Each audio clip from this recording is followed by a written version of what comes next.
So, I am now going to introduce Dillon.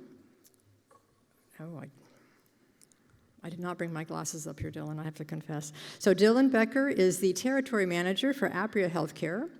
Dillon began his career with Apria in August 2018, where he's been consistently recognized as a top performer. This is who you want in your area, right?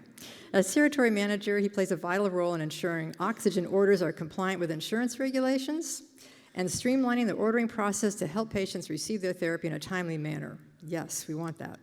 Dillon attended Angelo State University, where he was a member of the ASU baseball team, graduated with a BBA in management, and in 2015 he was drafted in the 16th round of the MLB draft. Boy, I'm learning a lot here. By the New York Mets, where he played for a few seasons in the minor league system. Dillon is recently married and looking to establish his family in the San Antonio community. He finds the healthcare industry incredibly rewarding, and the opportunity to help people is what he finds most enjoyable in his position with Apria. And I would say that last evening we had an event where a patient needed some outreach, and Dillon helped us out immensely. So thank you, and welcome up, Dillon. Yes, thank you. Okay, so he's going to start up here and then move around down there, and we'll take questions. Thank you. Well, thanks to Susan for starting us off on such a great note, and hopefully I can follow her up. How impressive and a wealth of knowledge. Thank you for y'all being here at our summit. I really appreciate y'all's presence. Thank you to the Pulmonary Fibrosis Foundation for allowing us to share some of our knowledge and some of what we can do for patients with pulmonary fibrosis. Like she said, I'm Dillon Becker. I'm Territory Manager with Apria here in San Antonio. And I, like she said, help hospitals, doctors' offices get the proper documentation to make sure you're receiving not only equipment, but the right equipment, and to make sure it's covered by your insurance. So I'll start going through some of these pieces of equipment. The first thing I'd like to address is that each pulmonary fibrosis patient is unique. Unique in your activity levels, in your disease state, unique in so many options that, or so many ways that not every option is suitable to you and where you're at. So I'll start coming down here and talking about different things. And I have a mic here, so hopefully it's on.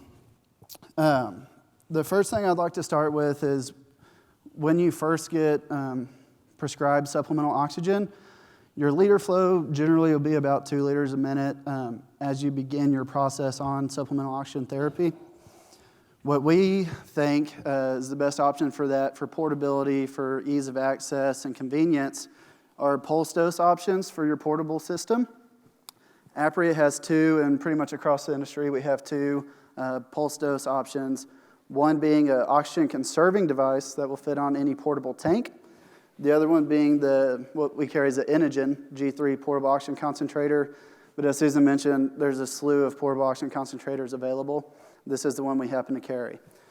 So I'll begin by talking about the Inogen portable concentrator. It is a pulse dose technology, and as Susan described earlier, it's based off of your inspiration.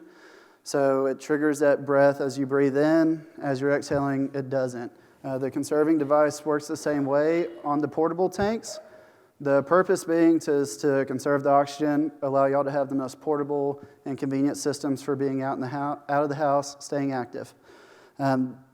Proper maintenance for these, making sure that the case on the outside is cleaned, once a month. Make sure there's no dust or debris. These are working off of filters, and you're drawing air around. So keeping the outside of this clean is very important. There are 2 filters in here. Again, I'd recommend once a month popping them out. They're super easy to pop out. Rinse them with soap and water, let them air dry, and then put them back in there. There's different ways to allow the battery to last longer, not taking them in super cold or hot conditions. And then if you have extra batteries, storing them in a dry, cool place. That way you're keeping them adequate. So that's pretty much it on this. The G3 concentrator goes to a pulse setting of 5. It's very important that you'll understand that a setting is not necessarily correlated to a liter per minute flow. It's based off of your respiratory rate and so many other different things. We certainly recommend if you get up to the 3, 4, or 5 liter requirement, that you're properly titrated on these pulse dose options to make sure that it's adequately sustaining your saturations where they need to be. So this is a B cylinder, super portable. We would probably only use this in a configuration with an oxygen conserving device. If you have this on a continuous flow, it might last you 30 minutes. With the conserving device, depending on your setting and your respiratory rate, you're looking closer to 2 to 3 hours, sometimes pushing it to 4. Works pretty much the same as any portable tank. The regulator fits on the top. The key turns it open and closes it. You won't hear it coming out now because it's pulse dose, and I don't have the cannula to inspire to create that next pulse. So maintenance on these, don't throw them across the house like a football. You'll be pretty well okay. Super durable. Yes, if everyone can see it. As long as you're not banging around, keeping it open around open flames, you're not going to have very many problems with these. So the other version of this, which is also called a B cylinder, is the HomeFill version. So I'll kind of segue this into our home concentrators. I'm not sure if y'all can all see this. A home concentrator plugs into the wall, generates oxygen out of the room air into a concentrated amount.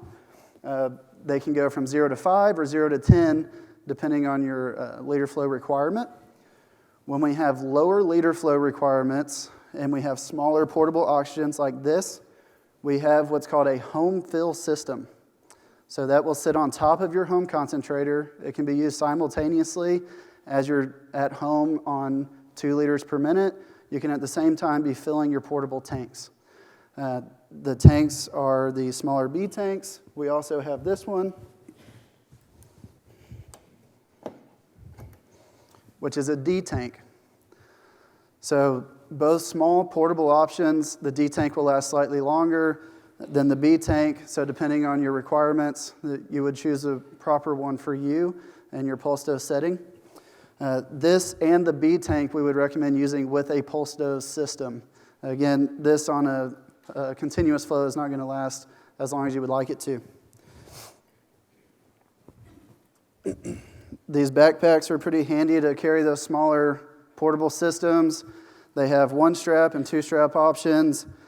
Throw it in here, a little sleek design, and you don't have to, we talk about anxiety and the worry. You're not dragging around a portable tank. It's kind of a little more hidden, maybe a little more comfortable for you going out and about. So the HomeFill system is really pretty easy, and for those of you that can see, it's right here, but for those of you who can't, I'm sorry. Feel free to come after, and I'll show you one-on-one. But this HomeFill spout pops in here, and that's it. You turn it on, and it begins filling up that portable tank. Apria will provide 2 to 3 to 4, depending on your activity level and your lifestyle, so that you have plenty to fill as you're home, and you can take 3 or 4 with you, depending on your setting. You can have 12, 16 hours of oxygen portable outside the house, if you fill them up all while you're at home. So once you graduate, and as we know, it sounds like it's getting a lot better, the pulmonary fibrosis diagnosis is a progressive disease. Make sure, like Susan said, you're being properly tested and regularly tested so you can know that your liter flow is meeting your need. Once your need jumps up 4 to 5 liters a minute, then pulse dose may not be the best option anymore. That takes away a little bit of the convenience and the portability, but sometimes we just have to give up a little bit of comfortability to make sure our health is addressed. When that comes into play, the HomeFill system would be taken off, and you would have a home concentrator, and we would generally give you portable E-tanks. So portable E-tanks, you can have regulators that go up to 10 liters a minute. Generally what we're seeing most patients on are 5 to 6 liters. At 4 liters, this tank will last 2 hours, 6 liters, about an hour. So that's one portable E-tank. It has wheels, fairly portable, and it's maybe a little better than carrying, honestly, the D tank over your shoulder because it's got wheels and a little bit more accessible. If your liter flow is so high that one tank is not enough, we do offer the dual cart portable systems. So if you're out of the house for 4 to 6 to 8 hours, you have an option to carry 2 portables with you at all times. And Susan mentioned a little bit the oximizer cannula. I actually brought one. This is the Pendant Style. And I was doing a little digging on these this morning. So they say if you're on 4 liters per minute, and again, always check your SATs to make sure it's adequate for you. But if you're requiring 4 liters per minute, you can set your portable system at 2, and you'll be receiving the same concentration of oxygen. So that's going to make your portable systems last a whole lot longer. Definitely make sure that your saturations are where they need to be, because manufacturers will often say things that may not work for everybody. We do want to make sure that these are only used with continuous oxygen flows. If you put this on a portable oxygen concentrator that's a pulse dose, it won't work. So how this works is the bolus on your chest fills up as you're exhaling, so that when you breathe in, you have that higher concentration of oxygen. If it's a pulse dose, it won't have the opportunity to fill during your exhalation. So I'll talk a little bit about humidification on home concentrators. We try to recommend that you do not use them unless you are around the 4 liter per minute flow. It often, and like I said, every patient's unique and different. If you live in a super dry environment and you're having nosebleeds at 2 liters per minute, yes, ask your DME for a humidifier, because we don't want y'all going through that. But if at 2 liters a minute you're doing okay, having a humidifier can actually cause problems by being a breeding ground for bacteria growth and different things that we want to make sure the oxygen you're getting is just pure and clean, as good as possible for you. So 6 liters, 4 liters, it's probably more appropriate. Maintaining those, use distilled water and try to clean them out, rinse them every night. You don't want the opportunity for bacteria and different things to grow in there. The placement of your home concentrator should be 8 to 10 inches off of your wall to allow for proper ventilation. It's actually drawing oxygen in from the back of the home concentrator. So you want to make sure there's plenty of space there for it to draw.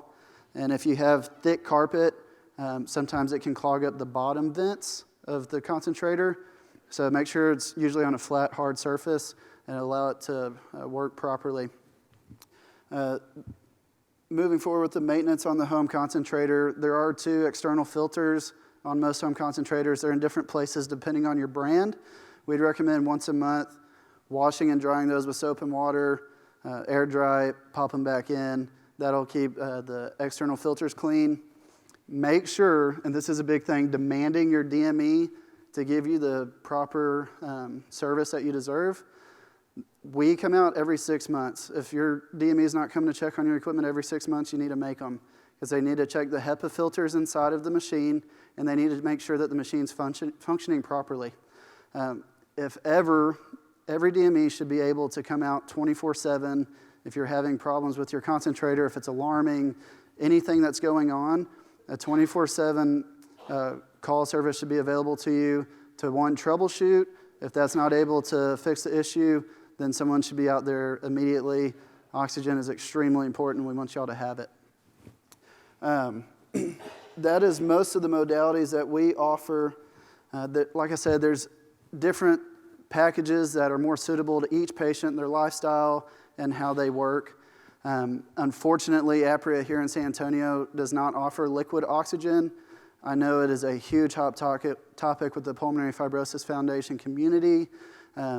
We, as Apria, are lobbying to our lawmakers to increase the reimbursement. Pulmonary Fibrosis Foundation is also working very hard for y'all's community, and we want it to be available. It really is, not the best that it comes down to dollars, and unfortunately, that's how it is. when a company is losing money every liquid oxygen that they put out, it makes it to where it's not really suitable. So definitely write your lawmakers, continue to pursue that. We want y'all to have the therapy that y'all deserve and that y'all need to improve your quality of life. So that's pretty much all that I have on this. Again, I'm going to be here for y'all after the session. If y'all would like more hands-on instruction or have any other questions, I think we'll probably open up to Q&A here in a moment.